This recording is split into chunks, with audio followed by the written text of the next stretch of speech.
In the United States, former Minneapolis police officer Derek Chauvin has been found guilty of the murder of George Floyd. Argentina will be the first country in Latin America to produce the Russian Sputnik V vaccine against the novel coronavirus. The president of Russia condemned the coup d'etat attempts such as those that occur in Belarus, Ukraine or Venezuela in his annual message to the Federal Assembly.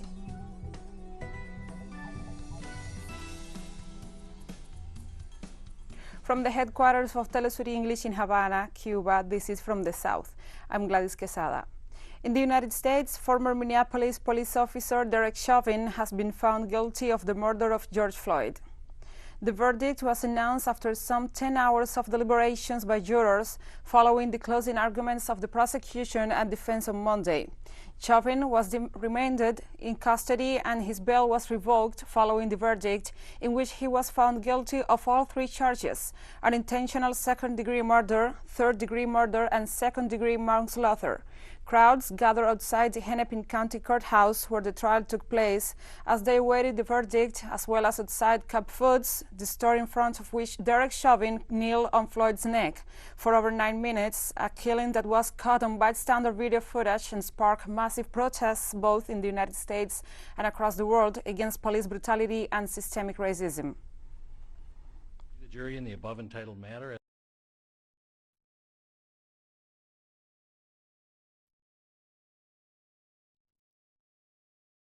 As to count 1, unintentional second-degree murder while committing a felony, find the defendant guilty. This verdict agreed to this 20th day of April 2021 at 1:44 p.m.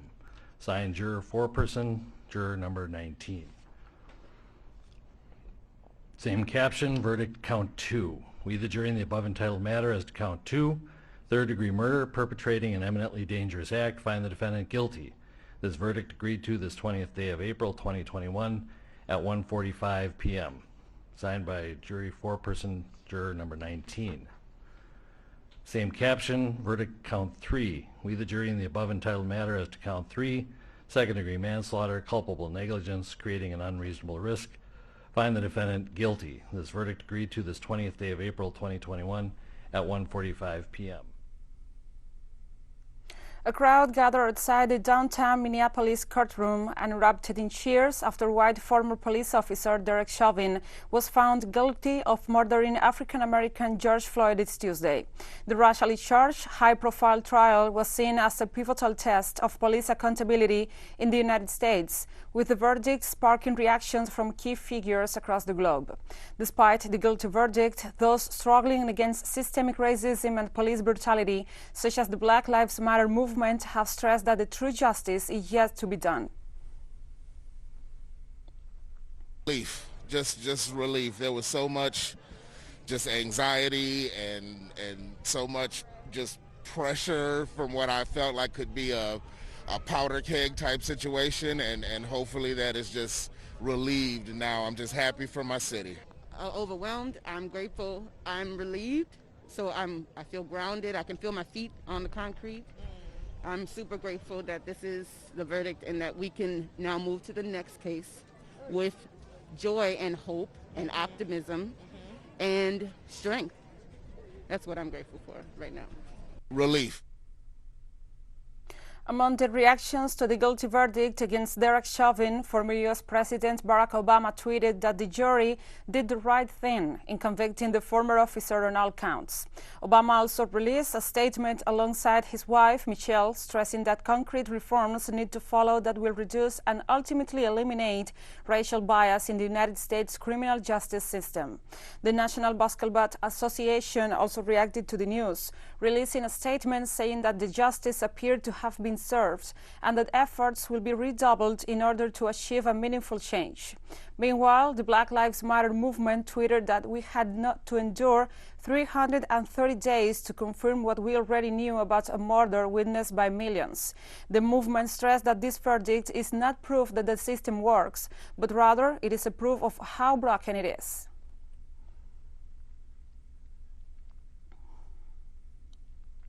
The U.S. President Joe Biden offered remarks after the jury found Derek Chauvin guilty of the murder of George Floyd this Tuesday. In the nationally televised remarks, Biden called to confront the racial disparities that exist in policing and the U.S. criminal justice system. In the full light of day, and to rip the blinders off for the whole world to see the systemic racism the Vice President just referred to. The systemic racism is a stain on our nation's soul. And now we move on with other topics. The government of Chile sent to the Constitutional Court the request to annul the bill that will allow the population to access its pension funds to mitigate the impact of the pandemic. The Minister of the General Secretariat of the Presidency, Juan José Ossa, reiterated that the interpellation is argued under the alleged unconstitutionality of the project that was promoted by a group of deputies. Also, Minister Ossa pointed out that the legislators supposedly did not have the power to present the proposal. This bill on the third withdrawal of pension funds will be voted on Thursday by the Senate. In Ecuador, the Lenín Moreno government announced a 15% increase in passenger transport fares to stop the transportation strike that began on Monday. The measure will be applied from May the 1st. Government Minister Gabriel Martinez said the increase in fares was postponed pending the results of the April 11th general elections, on considering that the decision will have a political cost. Transport associations called a work stoppage on Monday due to the rise in fuel prices and the lack of resources to sustain operations, among other demands. After reaching an agreement with the government, the National Federation of Public Transport lifted the strike action, which was initially called for at least 48 hours. Indigenous communities protest in the capital Brasilia the Bill 191, proposed by far-right President Jair Bolsonaro's government that will allow commercial mining on their land. Carrying banners reading "Invaders get out, miners get out, agro-businesses get out, Bolsonaro get out," indigenous people from 6 states across the country protested the legislation, which has been backed by Brazilian President Jair Bolsonaro and lobbyists for the mining sector. Indigenous groups in Brasilia were also protesting proposed bills to give Congress the power to demarcate protected traditional lands and demanding that the federal government adhere to a Supreme Court decision last August to remove miners from indigenous lands.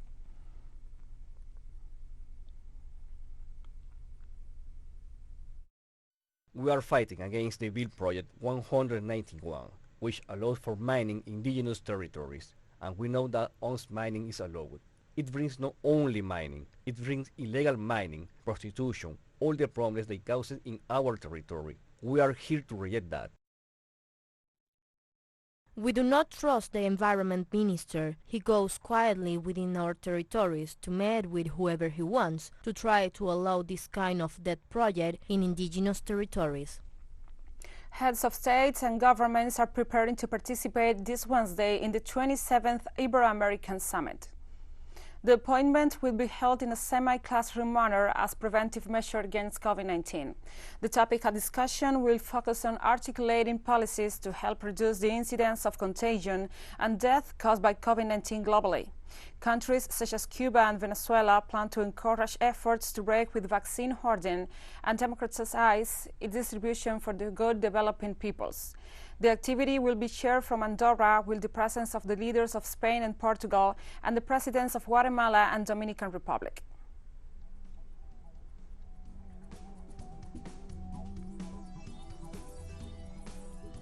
And we'll be right back after this very short break, so don't go away.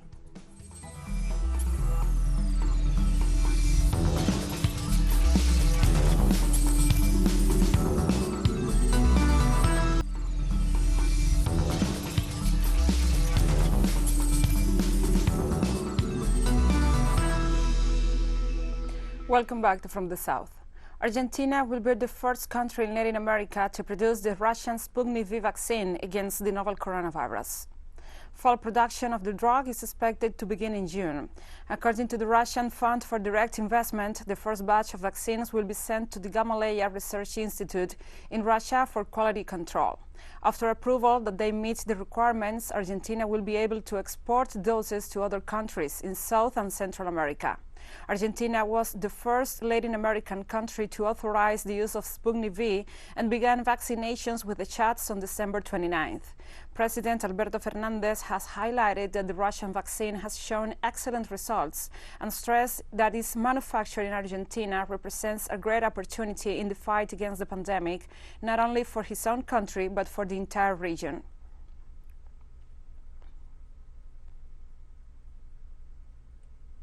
The Argentine government, headed by President Alberto Fernandez, remains in dispute with the chief of the government of Buenos Aires, Horacio Rodriguez, over the resumption of on-site classes in the capital.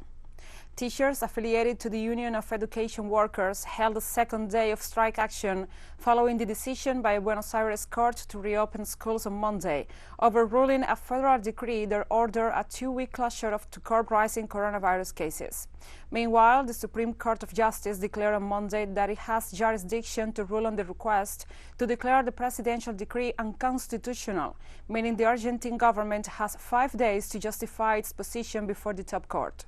In the meantime, parents, students, and teachers of Buenos Aires are left in a state of uncertainty in the face of the contradictory positions of the federal government and the Buenos Aires Mayor's office, which is in the hands of the right-wing opposition.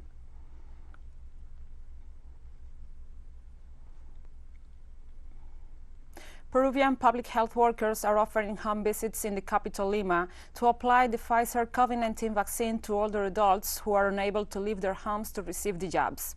In 13 months of the pandemic, more than 57,000 people have died and 1.7 million have been infected in Peru, which has a population of 33 million, making it the 4th hardest hit nation in South America.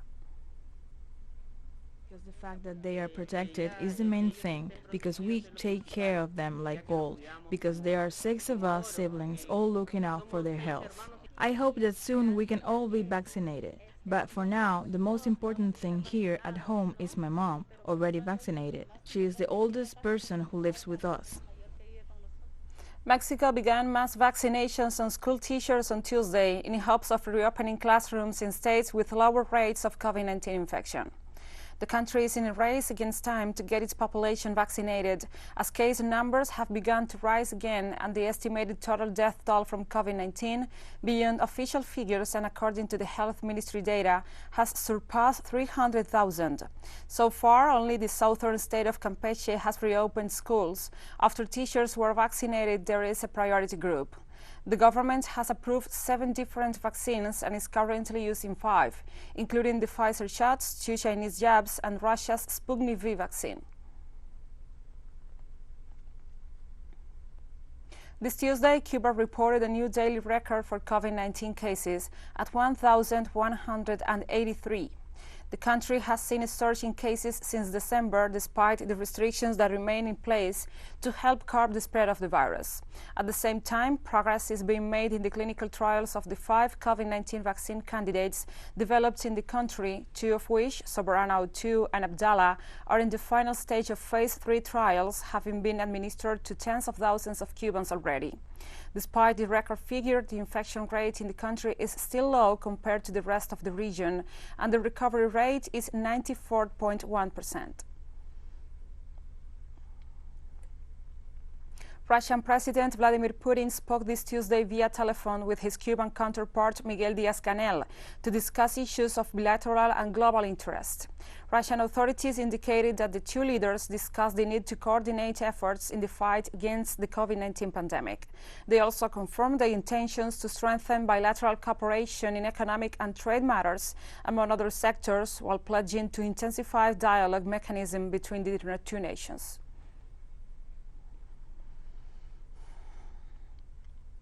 Indian Prime Minister Narendra Modi has called on the population to step up efforts in the battle against the novel coronavirus so that fresh lockdowns are not necessary. The statement comes as the country faces a surge in cases, with the capital putting a week-long lockdown from Monday night, as hospitals are on the verge of collapse. To form small committees in their societies, their neighborhoods, apartments, to help ensure COVID discipline is followed.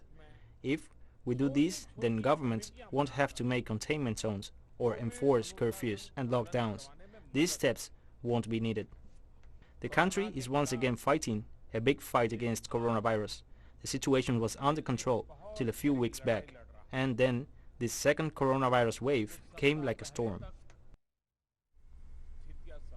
The Indian Prime Minister also said that the shortage of oxygen cylinders has come across as a major problem and said all stakeholders were working collectively to meet this challenge. Several steps have been taken to ensure oxygen production and supply are increased. All efforts are being made, building new oxygen plants in state, 100,000 new oxygen cylinders, diversion of industrial oxygen for medical purpose, or the oxygen rail. And the Saudi-backed self-proclaimed Yemeni government began a coronavirus vaccination campaign on Tuesday that will last for 12 days, according to the Ministry of Health. The campaign will cover almost 320,000 health workers, the elderly and the people with chronic diseases. It is being implemented with the support of the World Health Organization, UNICEF, and the Saudi Arabian King Salman Center for Relief and Humanitarian Action. Yemen received more than 360,000 doses of the AstraZeneca vaccine at the end of March, and a new batch of the vaccine is expected to arrive this month. Authorities have reported over 5,800 cases and more than 1,000 deaths since the beginning of the pandemic, but experts believe the real figures are likely to be much higher as the country remains embroiled in the conflict.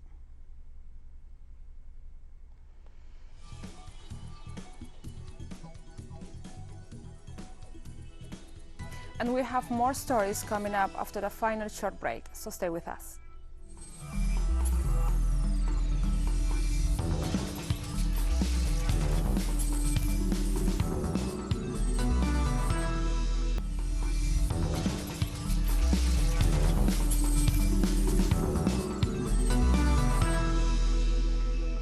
Welcome back to From the South. The President of Russia, Vladimir Putin, condemned attempts to change governments by force, such as those that occur in Belarus, Ukraine, or Venezuela. In his annual message to the Federal Assembly, the Russian president described as excessive the practice of organizing coups d'etat and plans for political assassinations, including high-ranking officials. At the same time, he shows worries possible number of victims in a coup d'etat take place in some of those countries. The president also condemned the absence of a Western reaction to these events. Regarding the treatment of Russia by the West, he denounced that the unfriendly acts against Russia did not cease. Putin added that some of countries, the attempts to attack Russia have become a new sport. Chinese President Xi Jinping will participate in the virtual climate summit organized this week by his U.S. counterpart Joe Biden, announced on Wednesday local time, the Chinese Ministry of Foreign Affairs, in a context of strong tensions between the two countries. The Chinese head of state will deliver an important speech online from Beijing, the ministry said, a few days after the commitment of both countries to cooperate on climate change. Biden invited a quarantine of world leaders to an international climate summit to be held via video conference on Thursday and Friday. China and the United States are the two main emitters of greenhouse gases that cause the global warming. Their understanding is crucial to the success of international efforts to reduce these emissions.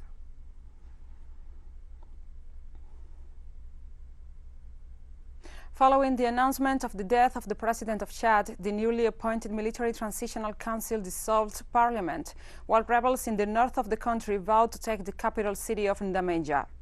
Opposition groups claim the Chad constitution requires the National Assembly to intervene when a president dies while in office. However, the Military Transitional Council was established, headed by General Mahamat Idris Deby, son of the former president. The rebel group that claimed responsibility for the death of President Deby on the battlefront in the north of the country assured in a statement that Chad is not a monarchy, denouncing that there cannot be a dynasty in the transfer of power, while announcing it will move to the capital to continue its struggle. Meanwhile, in the south of the country, the new transitional military government also ordered a curfew and the closure of the country's borders until further notice.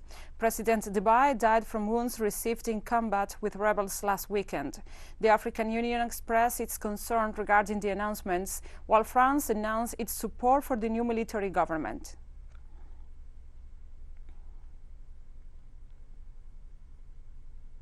And residents of Chad's capital reacted to the news of President Idriss Déby's passing. Firstly, it is sad news. The presidential elections went off peacefully through the declaration of results by the Election Commission. And then the next day we learned the sad news of the death of President Déby after being injured badly at the front. It is sad news for the country. The news is surprising. I'm moved by it. The rumors that are going around about the transitional council give me the impression that some information is false. They are already talking about dissolving parliament. That is delicate. We have a constitution, so for me, I said it was a coup d'etat. He was killed. African leaders attended a regional meeting this Tuesday to discuss the crisis in the Central African Republic, a country that has been immersed in civil war for nearly 8 years. The second International Conference on the Great Lakes Region mini-summit saw minutes of silence in memory of Chad's late President Idriss Déby, who died after he was wounded in fighting against rebels in the north of the country last weekend. Heads of state and government expressed their deep sorrow at the death of His Excellency Marshal Idriss Déby Itno, President of the Republic of Chad, which occurred today in his country, and offered their condolences to the government and people of Chad, as well as to his biological family. The heads of state and government took note of the guiding principles of the roadmap towards a Republican dialogue and encouraged the respect of these principles in order to allow the success of the Republican dialogue. And Myanmar's military authorities outlaw a shadow government announced last week by protest leaders.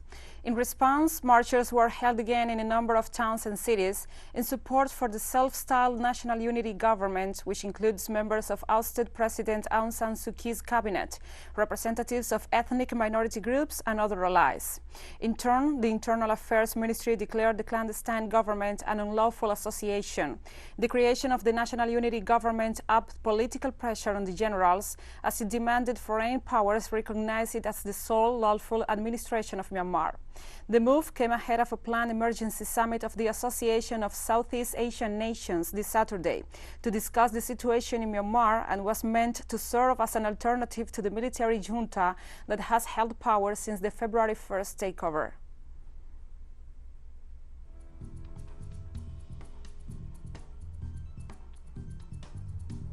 And we have come to the end of this news brief, but remember, you can find this and many other stories on our website at telesurenglish.net. And also, if you feel so inclined, please follow us on social media. We are on Facebook, Twitter, Instagram, and Telegram. For TeleSUR English, I'm Gladys Quesada. Thank you for watching.